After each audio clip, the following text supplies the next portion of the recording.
Hello दोस्तों, नमस्कार। आज है math practice set 47। Question number 11 से जो आज 10 क्वेश्चन फिर है। 11 से जो पहला क्वेश्चन है बोल रहा है ए भी एक कार्य को क्रमशः 18 दिन में 10 दिनों में पूरा कर सकते हैं। 18 दिनों में और 10 दिनों में पूरा कर सकते हैं। उन्होंने 5 दिनों के लिए एक साथ कार्य किया। सबसे पहले एक दिन का कार्य निकाल लेते हैं। कितना हो गया ए और बी का 1/18 प्लस 1/10 यानी कितना हो गया इसका 90। एलसीएम हो गया 18 गुने 5 5 और 9 9 5 14 यानी 14/90। अगर हम 2 से गुना कर दें 2 गुने 7 2 45। ठीक है, यानी 7/45 काम पूरा हो गया। यानी एक दिन में कर 7/45 काम पूरा कर सकता है ये दोनों मिल करके। अब 5 दिन काम किया तो 5 दिन का कार्य क्या होगा, 5 से गुना कर दीजिए तो 5 गुने कितना हो जाएगा 9। यानी दोनों मिलकर के 5 दिन में ए प्लस बी 5 दिन में कितना काम किया 7/9 काम किया। अब शेष कार्य कितना बच गया, एक में से 1 काम है 7/9 घटाएंगे तो कितना बच गया 2/9। 2/9 काम शेष बच गया जो करना है ए प्लस सी को, क्योंकि यहां कह रहा है बी को सी से बदल दिया जाता है। तो 2/9 काम करना है ए प्लस सी को करना है। अब देखिए एक काम जो है ए जो है 18 दिनों में करता था, एक दिन में कितना करेगा 1/18। एक दिन में करेगा 1/18। 3 दिन तक लास्ट में चला है, 3 दिन कार्य हुआ है। 3 बटे कितना हो गया, गुना कर 3 छक 18, यानी कि ए जो है 1/6 काम किया। अब 2/9 काम शेष बचा हुआ है जिसमें से 1/6 ए कर दिया तो सी कितना किया होगा 2/9 माइनस 1/6 बराबर कितना हो गया, ये 18 हो गया, 9 दूना ये हो गया 4, यहाँ पे हो गया 6 तिया 3, यानी कितना हो गया 1/18 काम। 1/18 काम करता है 3 दिनों में सी, तो एक काम करेगा 18 तिया 54 दिनों में। यानी कि ऑप्शन नंबर जो है इसका ऑप्शन ए जो है बिल्कुल सही है। देखते हैं अगला 12 नंबर। 12 कह रहा है विशाल ने अपने वेतन का 12% प्रधानमंत्री राहत कोष में दान करने का फैसला किया। विशाल जो है ना 12% प्रधानमंत्री राहत कोष में दान करने का फैसला किया। दान के दिन क्या हुआ, उसने अपना मन बदल लिया और 4200 रुपये का दान दिया, जो कि उसने पहले दान करने का फैसला किया था उसका 70% था। पहले मान लिया पूरा मासिक वेतन उसका एक्स है, ठीक है। अब एक्स में क्या फैसला किया था कितना 12% दान करेंगे तो 12%, ठीक है। लेकिन उसका जो है मन बदल गया और उसने पहले दान करने का जो फैसला किया था ये फैसला किया 70% दान किया है। 70% के बराबर कितना है 4200, ठीक है 4200। और यहां से x का मान निकाल लीजिए, x के बराबर कितना हो जाएगा 4200 गुने 100 गुने 100 बटे 12 गुने 70, ठीक है। अब ये 7 और 7 छक यानी 60, 12 पचे 60 यानी कितना हो गया 50,000। यानी ऑप्शन नंबर बी जो है बिल्कुल सही है। देखते हैं अगला क्वेश्चन। एक त्रिभुजाकार मैदान का क्षेत्रफल जिसकी भुजाएं 96 110 146 है एक वर्गाकार मैदान के क्षेत्रफल के बराबर है। एक त्रिभुजाकार का क्षेत्रफल जो है ना वो वर्गाकार के बराबर है। पहले त्रिभुज का क्षेत्रफल कितना रहेगा 2 गुने आधार गुने ऊंचाई, ये निकाल लेते हैं। त्रिभुज का क्षेत्रफल बराबर कितना निकल गया ये 2 गुने यानी 48, 48 गुने 11 कितना आ जाएगा 48 गुने 11 यानी 8 4 8 4 8 2 528 यानी 5280। यानी जो है 5280 जो है त्रिभुजाकार का क्षेत्रफल, ये मैदान है त्रिभुजाकार उसका क्षेत्रफल, यही क्षेत्रफल क्या है वर्गाकार मैदान का क्षेत्रफल, यही क्षेत्रफल है। अब इसको वर्ग है तो वर्ग का क्षेत्रफल अगर ये है तो इसका भुजा क्या निकल जाएगा, इसका सीधा वर्गमूल निकाल देंगे। तो वर्गमूल निकालेंगे तो कैसे निकलेगा इसका, पहले देख लीजिए 5280 है, 5280 2 गुने 2640 2 1320 2 ये कितना हो गया 6 दूना 12 और 1 2 यानी 6 0, फिर हो गया, फिर अगर 2 से लगा दें अगर हम यहाँ 2 से तो 330 आ गया है। अब 330 का तो वर्गमूल निकलेगा नहीं, ये दोनों का निकल जाएगा 2 2, ये इसके बदले 2 आ जाएगा बाहर, इसके लिए भी 2 आ जाएगा बाहर और इसका निकलेगा नहीं तो 330 हो जाएगा। यानी 2 दूना 4 अंडर रूट 330, यानी ऑप्शन नंबर ए जो है बिल्कुल सही है। देखते हैं 14 नंबर। अमन स्थान ए से बी तक 75 किलोमीटर प्रति घंटा औसत गति से यात्रा करता है। 75 किलोमीटर से यात्रा जा रहा है, यानी अमन जो है ए से बी जा रहा है 75 किलोमीटर औसत गति से जा रहा है, औसत गति। उसने बी तक पहुंचने के लिए इतना समय में दूरी का 60% तय किया और x किलोमीटर प्रति घंटा। देखिए इसमें क्या है कि दो तरह से है। पूरा दूरी अगर मान लिए हम y, पूरा दूरी मान लिए y मान लिए, ठीक है। अगर हम y मान लिए कुल दूरी, तो कुल 4 कितना हो जाएगा। देखिए कुल दूरी अगर y है तो समय बराबर क्या हो जाएगा, औसत चाल 75 किलोमीटर प्रति घंटा। तो y दूरी हो गया y बटे 75, क्या हो गया, समय निकल गया। कुल ये दूरी निकल गया और ये कुल समय निकल गया, क्योंकि चाल यहाँ औसत चाल दिया हुआ है। अब इसमें कह रहा पहला 60%, ये दूरी का ना पहला 60%, यानी y का 60%, और शेष के दो दो दो बन गया है, दूरी 2 बन गए हैं और समय भी 2 बन गया, ठीक है। अब ये y का कितना हो जाएगा, ये 40%। ये कितना आ जाएगा, 20 या 20 25, यानी 3y/5, और ये कितना आ जाएगा 20 दूना 20 25, यानी 2y/5। अब देखिए y समय जो है, समय 8/15 समय, समय भी 2 हो गया, कितना आ जाएगा y/75 गुना 8/15, 8/15, और दूसरा निकल गया y/75 गुने 7/15, ठीक है। यानी ये तो चल गया पहला चाल जो 60%, ये तो चल गया। दूसरा ये समय भी हो लग गया जो दिखा रहा। अब दूसरा समय क्या बच गया, ये बच गया, यानी कितना आ जाएगा 7 गुने 75 गुने 15, 7/75 गुने 15, और ये समय निकल गया। अब कह रहा है कि x किलोमीटर प्रति घंटा का निर्धारित शेष गति तय करता, शेष दूरी जो है ना, शेष तय करता है x किलोमीटर प्रति घंटा।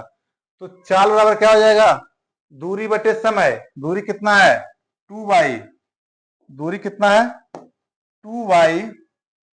2y/5, दूरी, समय कितना है 7y, यानी 7y गुने 75 गुने 15, ठीक है। y कैंसिल हो जाएगा यहाँ पे, ठीक है। 5 ये 15 हो जाएगा, यहाँ कितना हो गया 15 गुने 15 225 गुने 2 450, 450, और ये आ जाएगा कितना 7 से भाग कर दीजिए, यहाँ 7 बचा हुआ, तो कितना हो जाएगा 7 छक 42, 3 0 7 चौक 28, 2.07 के बाद 2, यानी लगभग जो है 64 दशमलव कुछ आ रहा है, ठीक है।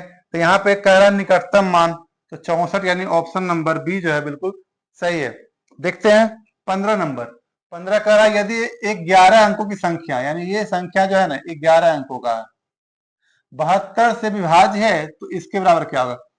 72 से विभाज्य है मतलब क्या हो गया 8 गुने 9, यानी जो संख्या 8 से विभाज्य हो गया, जो 9 से विभाज्य वही 72 से विभाज्य हो गया। तो सबसे पहले 8 का नियम क्या है, लास्ट जो 3 संख्या है ना, लास्ट का 3 संख्या वो 8 से कट जाना चाहिए। तो अब यहाँ पे देखिए 8 9 72, यानी 9, यानी 6 बच रहा, 6 8 8 8 64, यानी y बराबर यहाँ 4 रख दें, यानी y के बराबर अगर हम 4 रख दें तो क्या हो जाएगा 8 से पूरा विभाजित हो जाएगा। यानी देखिए 7 8 y है ना, इसको अगर हम लोग 8 से करके देखें तो क्या हो जाएगा 8 9 72, यानी कितना 6।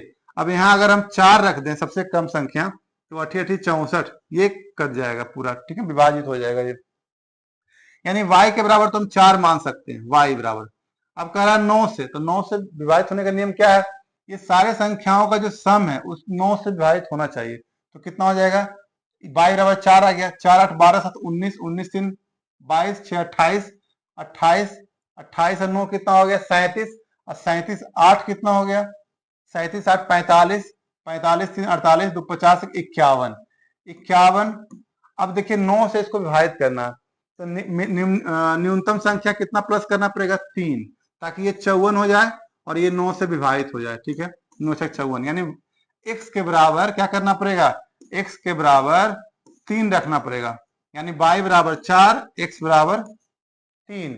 ठीक है, अब कह रहा है 7x, तो x के बराबर कितना 3, यानी 7 या 21 प्लस 7y यानी 7 चौक 28, यानी 21 28 कितना हो गया 49, 49 का वर्गमूल बराबर कितना हो जाएगा 7, यानी ऑप्शन नंबर सी जो है इसका बिल्कुल सही है। देखते हैं अगला 16 नंबर क्वेश्चन। देखिए इसमें कह रहा है श्यामलाल साधारण ब्याज पर कुछ धनराशि उधार देता है, साधारण ब्याज पर दे रहा है, वो मूलधन की गणना के लिए हर 6 महीने में ब्याज जोड़ देता है, ब्याज जो है ना 6 महीना में जोड़ देता है। यदि वो 5% का ब्याज वसूल रहा है, दर है कितना 5%, लेकिन वो क्या है प्रभावी ब्याज, यानी ऐसे होगा कितना, वो 6 महीना में जोड़ देता है। इसका देखिए इसमें कहना यह है कि अगर 6 महीना में कितना होना चाहिए 100 रुपया अगर मूलधन है तो 6 महीने में 2.5% ही होना चाहिए, तो प्लस इसमें 2.5 कर दिया। ठीक है, तो अब कितना टोटल कितना हो गया 102 रुपया 50 पैसा। अगला क्या है मूलधन इसको बना रहा है 102 रुपया 50 पैसा, और इस पे निकालेगा कितना 100 2.5% इस पे जोड़ेगा। ठीक है, तो इसको थोड़ा कैलकुलेशन बड़ा हो जाएगा। इसमें फॉर्मूला है कि अगर ऐसा आ जाए तो क्या करना पड़ेगा, देखिए 2.5% प्लस 2.5%, ठीक है, प्लस 2.5 गुने 2.5 बटे 100, इस फॉर्मूला बना लीजिएगा। तो ये कितना हो जाएगा, ये हो जाएगा 5 प्लस ये कितना हो जाएगा, ये हो गया 0, 25 गुने 4, 25 गुने 4 यानी 1 बटे 16, यानी ये कितना हो जाएगा 5 ये कितना हो जाएगा 0, 16 से 96, 5.06 यहाँ पे आ रहा है। ठीक है, यानी ऑप्शन नंबर ए जो है बिल्कुल सही है। देखते हैं 17 नंबर क्वेश्चन। कह रहा है एक डेयरी मालिक प्रतिदिन पर 3 किस्में फुल क्रीम टोंड, फुल क्रीम टोंड और डबल टोंड, ठीक है, कि 1 लीटर पैकेट के 528 लीटर दूध बेचता है। पूरा दूध कितना बेचता है 528, पूरा बेच रहा है 528। कह रहा है दूध के पैकेटों की बिक्री फुल क्रीम दूध के पैकेटों की तुलना में, फुल क्रीम की तुलना में, देखिए दूध के यहाँ टोंड दूध के पैकेटों की बिक्री जो है ना, टोंड का बिक्री है फुल क्रीम का 80%, फुल क्रीम के पैकेटों की तुलना में 80% अधिक है। ये अगर क्या है टोंड दूध के पैकेटों की बिक्री 100 है, अगर फुल क्रीम का 80% ज्यादा है, तो अगर ये 100 है तो ये कितना हो जाएगा, ये 180 हो जाएगा। और डबल टोंड दूध के पैकेट की बिक्री टोंड के पैकेटों की तुलना में कम है, टोंड के साथ में कम है इसका, तो 180 का 40% निकल जाएगा, क्योंकि 60% क्या है कम है। तो ये 0 0 0 0 28 72। अब 72 है, इसको 2 से थोड़ा सब में भाग कर दीजिए तो कितना हो जाएगा, ये हो जाएगा 50, ये हो जाएगा 90, ये हो जाएगा 36, फिर ये हो जाएगा 18, ये हो जाएगा 45, ये हो जाएगा 25। ये आ गया तीनों अनुपात, मतलब ये आ गया तीनों का। ठीक है, अब इसमें कह रहा है वो परसेंट डबल टोन, यानी इसके बारे में 18 के बारे में पूछा। टोटल दूध कितना है 528 है, 528 गुने 18 बटे एक कितना हो जाएगा 45, 70 और 70 18 कितना हो जाएगा 88, ये हो जाएगा 88। अब इसको सोल्व कर लीजिए, ये कितना हो जाएगा 11 चौक 44, 11 चौक 44, 11 88, 11 गुने 8, ठीक है, 8 छक 18 छक कितना हो जाएगा 18 90, 18 छक 108, 108 आ गया, यानी ऑप्शन नंबर सी जो है इसका बिल्कुल सही है। देखते हैं 18 नंबर, पहली 4 अभाज्य संख्याओं का लघुत्तम समवर्तक। अब पहली 3 अभाज्य संख्याओं का महत्तम संख्या का अनुपात क्या, देखिए पहली 4 अभाज्य संख्या कौन है 2 3 5 7, ठीक है, ये है, और इसी का पहला ये तीनों संख्या है, यानी 2 3 और 5। इसका कह रहा है एचसीएफ निकालने, इसका कह रहा है एलसीएम निकालने, क्या निकल जाएगा, देखिए 2 3 5 7, ये सबको गुना कर दीजिए कितना हो जाएगा 2 3 6 5 30 गुना 7 210, एलसीएम बराबर कितना आ जाएगा 210, और अनुपात 2 3 5 का एचसीएफ 1 आ जाएगा, यानी 210 अनुपात 1, ऑप्शन नंबर बी जो है बिल्कुल सही है। देखते हैं 19 नंबर, देखिए कह रहा है एक वृत्ताकार भूखंड का परिमाप 440 मीटर है, यानी 2 पाई आर बराबर 440 मीटर, यानी आर बराबर कितना हो जाएगा 440 2 गुने 22 बटे 7, 22 44 यानी 10, यानी आर बराबर कितना हो जाएगा 70, यानी 70 मीटर आर बराबर आ गया। इसके परितः 5 मीटर चौड़ा वृत्ताकार पथ है, जिसे एक ये है, इसके 5 मीटर ये है। पहले यहां से यहां इसकी त्रिज्या कितना आ गया 70, अब बाहर 5 है, तो ये रास्ता जो है ना, रास्ते के बारे में पूछ रहा है कि इसका क्षेत्रफल लगभग कितना होगा रास्ते का। तो इसका क्षेत्रफल क्या होगा, एक बार पूरा का निकाल देंगे, फिर माइनस कर देंगे अंदर वाले से, तो इसके बराबर क्या हो जाता है पाई आर, आर कितना होगा 70 plus 5 75 square, pi r square minus pi r square. इसके बराबर दोनों कर देंगे तो क्या है निकल जाएगा, तो कितना हो जाएगा पाई आ जाएगा इधर, पाई यानी 75 का स्क्वायर माइनस 70 का स्क्वायर। अब 75 गुना 75 कर लीजिए, कितना आ जाता है 75 गुने 75, 25 2 ये हो गया 37, 35 3 77 49 3 52 5 2 ये 3 5 6, यानी 5625 आ रहा है, यानी 22/7 गुने 5625 7 49, 49 इसमें माइनस कर दीजिए, कितना हो जाएगा 5 2 7 725, यानी कितना हो जाएगा 725 आ गया। अब इस दोनों को गुना कर दीजिए, 725 गुने 22, भागा दे दीजिए 7 से, यानी 725 गुने 22, 5 गुना 10 1 4 1 5 14, फिर ये हो गया 0 5 9 5 1 1595 यानी क्या हो गया 1595।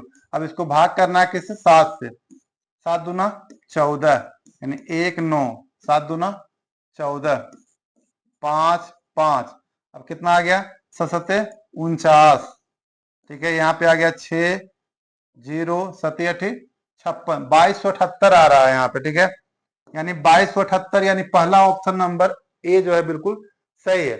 देखते हैं 20वां नंबर क्वेश्चन, इसमें कह रहा है 18 मीटर लंबी 10 मीटर ऊंची है 40 सेमी चौड़ी, ये देखिए सेमी में, बाकी सब मीटर में, तो ये मीटर में है तो पहले इसको सेमी बना दीजिए, ये 18 100 से गुना हो जाएगा, 10 मीटर है इसको भी 10 100 से गुना कर लेते हैं, और गुने कितना हो जाएगा 40।